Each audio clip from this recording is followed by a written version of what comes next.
Record.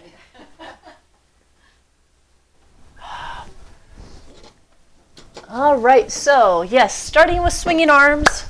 I have some wonderful, I always have wonderful things, but because of the effort I put into preparing this, I always get very excited. Oh my gosh, look at the new stuff I have to share. Even if it's the same information, I have new insights. So I wasn't sure, so I just brought a few. Yes, we'll be doing just a little bit of work with weights. So the first, we're going to start, of course, with the swinging arms. And I've been teaching everyone with the emphasis of shaking out the arms, shaking out the hands.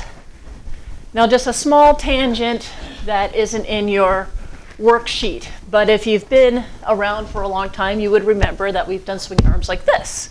So you take a moment, you can make a loose fist, just to remind ourselves how to do this. This gets into another section of Qigong called patting Qigong, when you start hitting yourself and thumping yourself. And it's a vibrational therapy. And usually what you're thumping is acupressure points or acupuncture points. And they've incorporated into the Qigongs themselves. So with the lungs, if you have mucus, it's very much the same on if you were to tap your chest like this to break up mucus, one side and then the other. Doctors will do it. And as a massage therapist, we'll do this on clients sometimes, the rapid depotement. And you can feel that vibration going there. Now just take a moment. I'm going to come over and do it to you just so you can feel. Woo! That's pretty hard. It's stimulating. But at the same time, I'm not punching you. There's a loose fist and a percussive motion. So anytime you incorporate this into your Qigong, it becomes a light percussive motion. All right, now I'll just come and do it to you, Mom. What's your backhand doing? My backhand, when I'm doing this one, the front hand's in here, the backhand, and I'm always a little tender now because I've got my wire back here. Where am I hitting? Yeah, I can reach across. I hit above the waist and along the side of the spine. I'm trying to think if there are cases where I actually hit the spine. There is one where I do. When you hit the spine, I hit it a little bit lighter, but it's because there's an acupressure point I'm aiming for. So now, one reason why I like to teach you guys to shake it out is because I immediately see what Sherry's doing, which is you're tensing your arms just a bit. And so I like teaching people to swing and drop those shoulders because we'll clench our arms a lot. And when you do it this way, you are treating the arms and your wrists, and it's good for the arthritis, or if you type a lot, if you've been working on a book, if you've been doing this because you're stressed, this is really nice. But then, yes? I think when I'm doing it is when I'm trying to tap a certain spot. Yep. Then you control. Yes, and that happens with everyone. And so you'll get the depotement quality, but then you'll lose the relaxation quality. And so when you do swinging arms, it's nice to jump between modalities so you can get the different therapies and not get stuck in one. So one is tapping here in the low back. And I would typically start everyone down low. And I'm having a hard time turning because I got my machine back here. I'll figure out where to put it, but I always seem to almost hit it. Now, another place you can hit, and again, this is a tangent I didn't put in the handout, but this place right on the shoulders, if you were to measure it, that's right about where my microphone is, it's going to be in the middle. So you'll get the V here, your neck here, and you'll go right into the middle, and it's right where people do this. And it's gallbladder 21. And so I'm going to come around and feel it on you guys, and it tends to be tender. It's this little meaty part right here. Feel that? Yeah. And it's right also by the first rib anatomically. And so this meaty part. You feel that? Yeah. Here's the meaty. Oh, whew, sorry, Mom. So now how we would. So now if you do it with a loose fist like this, you tend to miss it because it's in that meaty part. So in order to get into it, we would make a fist with our thumb and see how your thumb is sticking out just like this. You can actually turn it and just depote, and your thumb works like a little acupuncture point to get right into that point. And then it's the same thing. Yep, you turn. It's See if I could do it without hitting my microphone.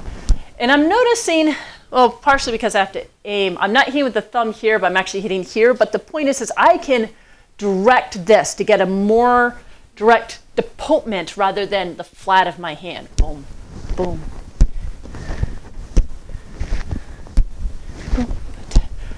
And that's a good way, and this is you doing self-acupressure to stimulate that point, to stimulate. Or you can think of it, if you want to go more Western, meat tenderizing. Because you're hitting it, and basically when you're tight, your muscles pull tight and they're caught in this spasm. So this vibration, this deportment is meant to interrupt that spasm and relax the muscle, literally like a meat tenderizer. So we've got here in low back, we've got here. Now, if you have menstrual issues, you have to get the joke there. They say it's belly button right below the belly button and this low back. And so you go here. But that would be stimulating to the uterus. And so this is me. This is it's beneath the belly button and right above the sacrum. Boom, boom. And all turns. Ooh. The turning gets me.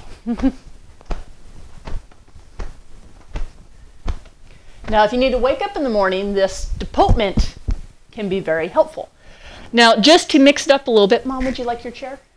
Or you're good? Okay.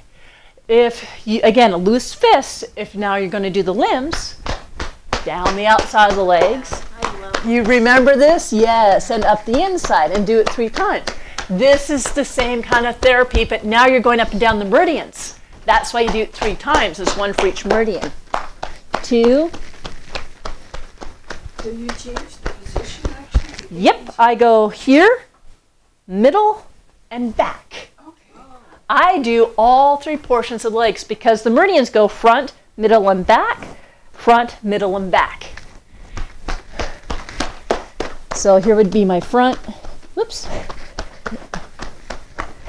And the reason why we go down the outside and up the inside is because that's the direction of the meridian flow. Did you know that? Yes. And now I'm going a little bit more back and coming up. Now if you're going to the arms, loose fist, you get your lungs, go down, and see now I'm doing more of this along the thumb line. Down.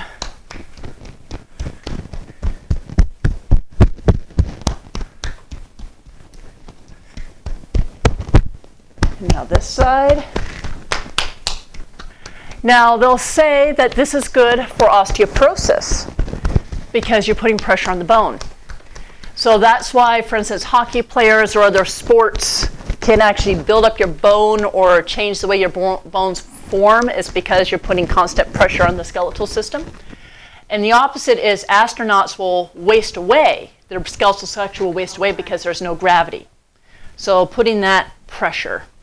So now I like this one from Eve. It's just sliding down the arms to smooth it out.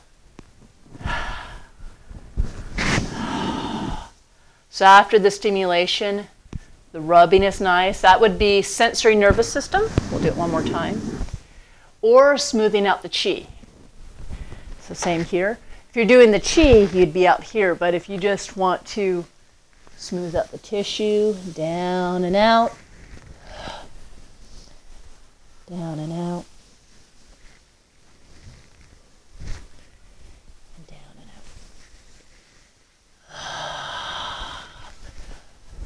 out. Okay, so for a little commentary, we'll go back to swinging arms.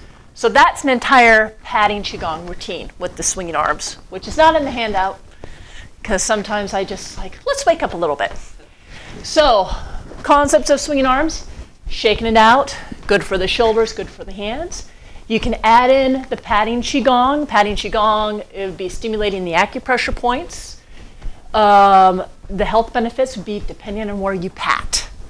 But it's a vibrational therapy. It sends vibrations into the organs, breaks up muscle spasms.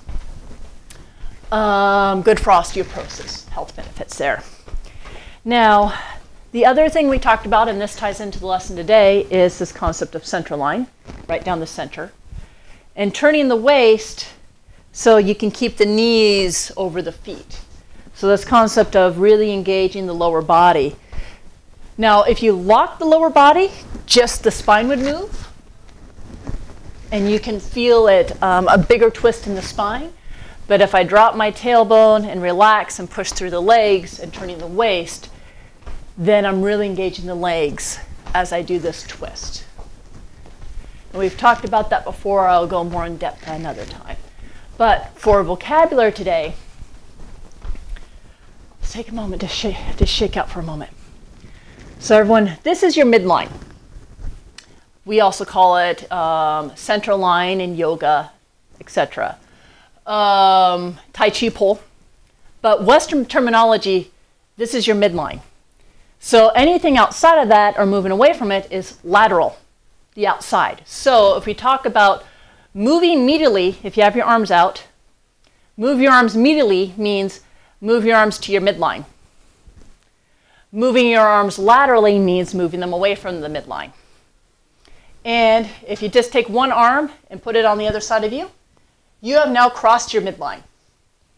And so when you talk about the body, we'll talk about midline and moving and say move medially or move laterally. And so we're going to go over that today. Or moving along your midline. So we're going to start with our spinal roll and the 101, and it's going to be down the midline. So have your feet hip width apart.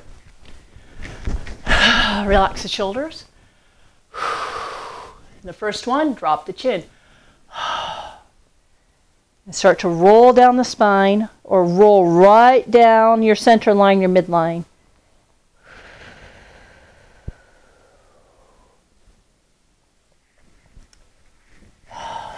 And get to the bottom and coming up. And as you come up, you're dropping the tailbone, rolling up. Drop the chin to the chest, coming all the way up. And then, so that was flexion. To go the opposite direction, open up the arms, lift the chest, lift the chin. And you can push the body forward. I can even feel it down to my hips a bit. And now relax. We're going to do it again. Sherry wasn't here for feeling someone pushing their tailbone, so I'm going to start it, and then I'll come over and direct her. So drop your chin and start to roll down the spine. And I'm just going to feel Sherry's spine as she goes down.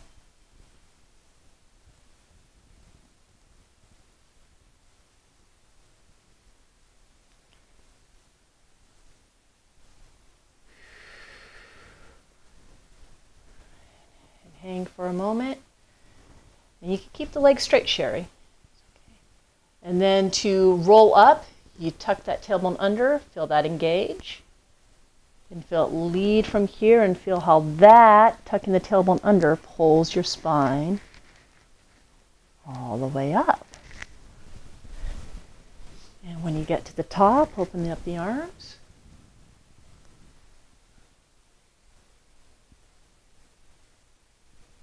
And relax. Now we're going to do it with the ribs. So we're going to, let's go ahead and hip hinged again to the position. Hip hinge, this is a flexion of the hips, drop the arms. And then we're going to twist the body to the side. So this is taking it, and I'll turn so we're all facing the same direction. So let's, everyone go to the left. This, you are now off your midline. And now you're going to start to roll up. So rolling up the spine on the side. Take your time. Feel how it opens up through the ribs. And as you come up, I will bring my right arm up by my ear. I'll keep this hand down by the leg. Let this drop down behind. So that opens up the shoulders, that brush the hair motion. Let this hand come down to the side. Let this hand come up. Now notice how I keep this hand by the leg to keep me oriented as I come down. So sliding down, feel how it opens up your side here, opens up through the ribs, coming down, and then I'll turn because I have to twist to get all the way down, and then to center. And now we're going to repeat going the other direction, so you're going to turn to the right.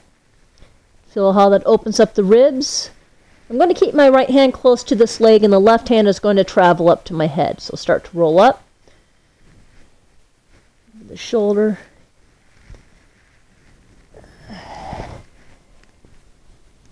Feel how it opens up the ribs. Let's comb the hair backwards. Let this one come up. And start to come down. Sliding down the side of the leg.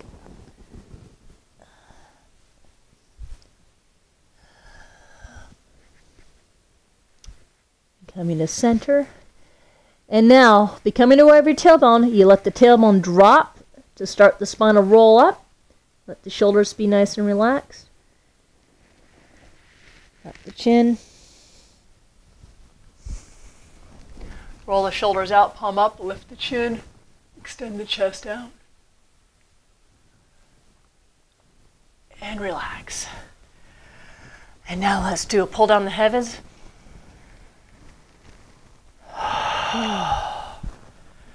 Okay, now this is what I want you to get from this.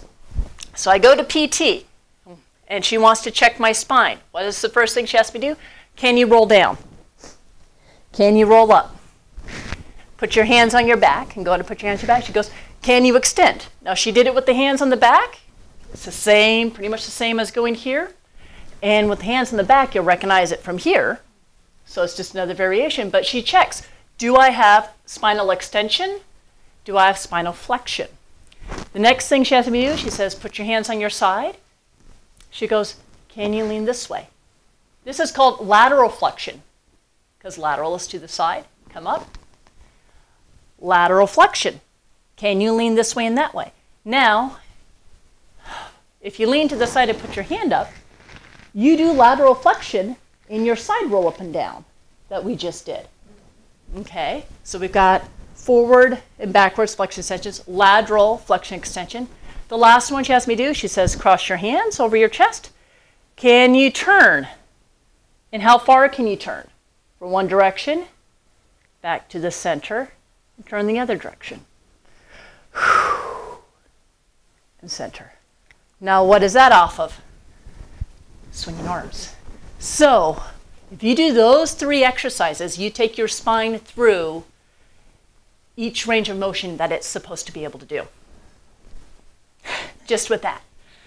So I wanted to point that out and then pointed out the terminology. Flexion, extension, midline, and keeping around the midline versus taking off the midline, which you need to do sometimes. So now there's 2 other variations that I've done, and I just wanted to review them, bring attention to them. One is the one with the shoulders. So inhale, come up. Fingertips together, drop the chin, keep the palms together, and drop the arms. Now with this one, I'm just going to hold it here. And I'll explain why. Yep, so just drop. And what I want you to notice is when the palms are together, can you feel it stretch between the skin? Oh, sorry, nope, I said it wrong. The dorsal side. Yep, you have it correct. Can you feel how it's stretching in between here and here to here?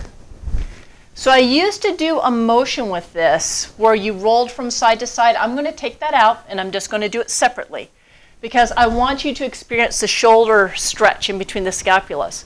So what's different about this spinal flexion than the other ones is how you engage the shoulders, and you're going to open up the attachments of the shoulders into the ribs, here to here. Okay, go ahead and start to roll up.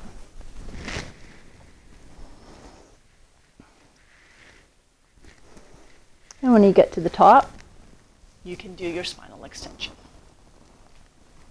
So that engagement of the shoulders is missing in the other spinal rolls. But that's the difference when you add this in, is those attachments there. Now I keep adding this movement, this wiggle worm, when I do my spinal rolls. So we're going to do that, and the intent is that you want to stay on your midline, but you want to try to get each vertebrae to jostle. And what it is when you're rounded like this, you can feel each vertebrae on your back. And so as you roll up, feel that vertebrae and do your lean. And come up a little bit. Do your wiggle worm. Come up. Do your wiggle worm. So you get each vertebrae to articulate. And it's supposed to work like a spinal adjustment. Yes? Is that where people get into all of this back surgery, where those things aren't moving? And so yes, but the reasons why they aren't moving can vary. One of the reasons why they are not moving could be the discs in between the vertebrae are degenerating, and you no longer have cushion in between, and they start to compress the nerve. It could be they're getting bone spurs or arthritis, which means then the spine is deforming, but also chronic position and not flexing and articulating the spine. So this is supposed to help with the spinal health in that way. And so the times that these would be contraindicated is if you already have a defect in the spine, it might aggravate your condition. So be aware of that. If there's like a serious degeneration in the spine, you may not want to be wiggling and moving. It may be too far gone. So there's just an FYI on that. So let's do our roll down, and we're going to do it just with the chin and let the arms hang. And on the way up, we're going to practice shifting from side to side to get each of the vertebrae to articulate. So drop the chin, start to roll down.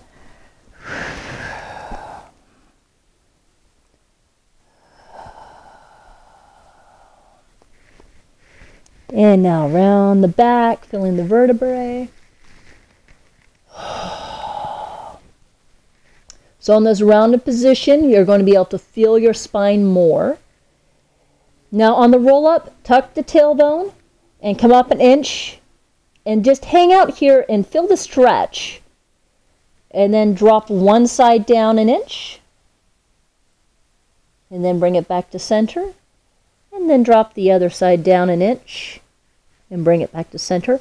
And you're keeping right on this midline and rolling up, dropping down an inch, come to center, dropping down an inch, come to center, rolling up a little bit more, relaxing the shoulders, dropping down an inch, come to center, dropping down another inch, and come to center, rolling up more. I drop the shoulders because I'll start to tense my shoulders. My shoulders will want to come up by my ears, and so I just drop. I'll wag my arms a little bit so I can feel it just in the spine.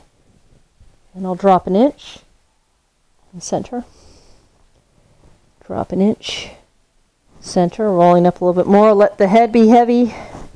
Drop the shoulders, drop an inch, and center.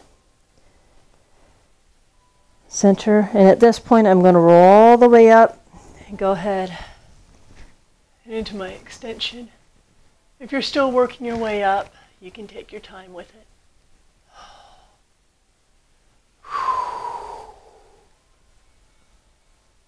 And center. So now across and comparison. We're going to flex and come down and cross your arms. Do you remember this stretch? And so the weight, now this one, keep your legs straight. You don't need to go all the way down, but you're going to feel it go down your hamstrings. And what you're going to do, and I'm going to turn so we're all facing the same direction, take your left elbow to your left knee. And what this has done is it's taking you off your midline. You are stretching the spine, but it's that lateral flexion. It's you're off your midline, and you should be opening up your low back and all the attachments from your low back into your pelvis. And you're going to feel it right here. Yep, on that side. And then come to center and go the other direction. So I'm now going to the right. And so you should feel it in the ribs. The more twist you put here, the more you feel in the ribs, but you should feel it here. And what it's doing is it's opening up each of the vertebrae on the sides here. Yep. I'm feeling your upper back. That's appropriate as well. You're feeling it in the hamstrings. That is fine. You're going to be stretching here to here. And come back to center. And go ahead and roll up.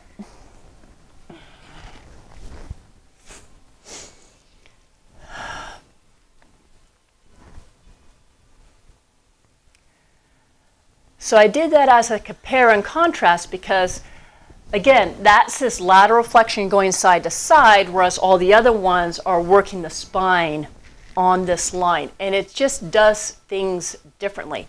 And you're correct, when you're bending forward like that with the hip hinge and twisting, you're getting your hamstrings as well. Now the final one we're going to do, and then we're going to sit down and I'm going to show you the pictures, and then we're going to go into arms, is take, I'll turn this way, take your casual step forward, hands on the low back. This is your psoas stretch. You're going to want to feel it right here in the front of the pelvis, going down the inside of the legs, down to the foot. And then you can lift your chest and lift your chin. And back down, step back, step your other foot forward, and lift.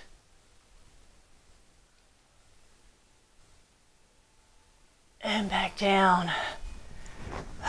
Inhale, reach up. And exhale down. So before we go on, we're going to have a little break. Grab some water, grab a chair. I'm going to show you some pictures, and then we're going to do arms.